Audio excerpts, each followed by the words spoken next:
నమస్తే అండి. ఒక్కసారి వచ్చిన 10వ తరగతి మార్క్స్ లిస్ట్ లో మార్క్స్ ఎలా మారవో ఆల్ టైమ్ ఫేవరెట్ రుచుల లిస్ట్ లో మాత్రం ఒక్కసారి రుచి చూసినా కానీ రొయ్యల కర్రీ మాత్రం మారదండి. అందులోని మొదటి వారు చేసిన వాళ్ళైనా ప్రతిసారి చేసే వాళ్ళైనా రొయ్యల కర్రీ ఇలా చేస్తే మాత్రం హైయెస్ట్ మార్క్స్ వచ్చిన వాళ్ళకు పొగడ్తలు ఇచ్చినట్లే. ఈ విధంగా ఈ కర్రీ చేసిన వాళ్ళకు కూడా అంతకంటే ఎక్కువ పొగడ్తలు అయితే వచ్చేస్తాయండి. సో టేస్ట్ అద్భుతంగా ఉంటుంది. చాలా సింపుల్ గా ప్రిపేర్ చేసుకోవచ్చు. వీడియోని అయితే స్కిప్ చేయకుండా చూడండి. ముందుగా ఈ కర్రీని ప్రిపేర్ చేసుకోవడం కోసం ఒక మిక్సీ జార్ తీసుకొని 1 కప్పు వరకు జీడిపప్పుల్ని, అలాగే 2 టేబుల్ స్పూన్ వరకు గసగసాల్ని, 2 టేబుల్ స్పూన్ వరకు ఎండు కొబ్బరికాయని, పచ్చి కొబ్బరికాయని తీసుకొని కొంచెం పలుకులు లేకుండా గ్రైండ్ చేసుకున్న తర్వాత దీనిలో ఒక 3-4 టేబుల్ స్పూన్ వరకు చిక్కటి పెరుగునైతే తీసుకోండి. సో పెరుగుని యాడ్ చేసిన తర్వాత పలుకులు లేకుండా స్మూత్ గా గ్రైండ్ చేసుకొని ఈ పేస్ట్ ని అయితే పక్కన పెట్టేసుకుందామండి. నెక్స్ట్ స్టవ్ మీద ఒక కడాయిని పెట్టుకొని 2 టేబుల్ స్పూన్ వరకు ఆయిల్ ని యాడ్ చేసుకొని దానిలో సన్నగా చాప్ చేసి పెట్టుకున్న ఆనియన్స్ ని, పచ్చిమిర్చిని కూడా యాడ్ చేసుకొని ఆనియన్స్ మంచి బ్రౌన్ కలర్ వచ్చేంత వరకు వేయించుకోవాలండి.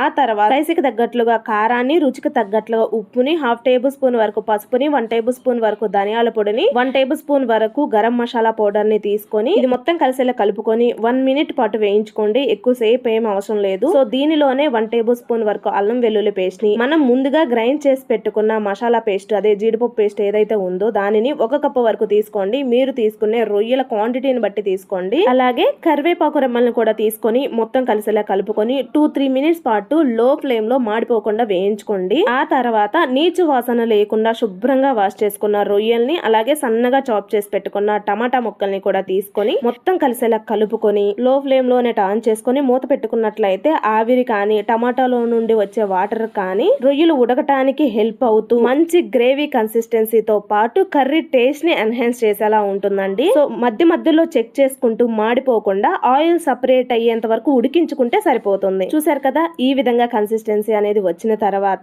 మీరు ఒకవేళ ఫ్రై చేసుకోవాలనుకుంటే కంటిన్యూ ప్రాసెస్ లో ఫ్రై చేసుకోవచ్చు. లేదు మాకు కొంచెం గ్రేవీ కన్సిస్టెన్సీలో కావాలి అని అనుకుంటే మీకు వీడియోలో చూపిస్తున్న విధంగా కొబ్బరి పాలు ఉంటాయి కదా, ఆ పాలను తీసుకుంటే మాత్రం రొయ్యల కర్రీ టేస్ట్ చాలా టేస్టీగా ఉంటుందండి. సో 1 గ్లాసు వరకు, అంటే ఆల్రెడీ మనం మగ్గించుకున్నాం కర్రీ, పెద్దగా వాటర్ ఎక్కువేం పట్టవు కాబట్టి దానికి తగినన్ని కొబ్బరి పాలను మాత్రమే యూజ్ చేయండి. ఒకవేళ కొబ్బరి పాలు మీ దగ్గర లేనట్లయితే వాటర్ నే యూజ్ చేయొచ్చు. ఈ స్టేజ్ లో వాటర్ ని యూజ్ చేసి మొత్తం కలిసేలా కలుపుకొని ఈ స్టేజ్ లో కారం కానీ ఉప్పు కానీ ఏమైనా సరిపోతాయి అనిపిస్తే యాడ్ చేసుకొని మూత పెట్టుకొని మంచి గ్రేవీ కన్సిస్టెన్సీ వచ్చేంత వరకు ఉడికించుకుంటే సరిపోతుంది. కన్సిస్టెన్సీ అనేది మీ టేస్ట్ కి తగ్గట్లుగా అయితే ఉడికించుకోండి. కొంచెం లూజ్ గా కొంతమంది ఇష్టపడతారు, మంచి థిక్ గా కన్సిస్టెన్సీ అనేది ఇష్టపడుతుంటారు. మీ టేస్ట్ కి తగ్గట్టుగా రొయ్యి ఉడికేంత వరకు ఉడికించుకున్న తర్వాత చివరిలో కొత్తిమీరని, నిమ్మరసాన్ని పిండుకొని ఇక సర్వ్ చేసుకుంటే టేస్ట్ అద్భుతంగా ఉంటుందండి. చాలా టేస్టీగా ఉంటుందండి ఈ విధంగా ఇలా ప్రిపేర్ చేసినట్లయితే.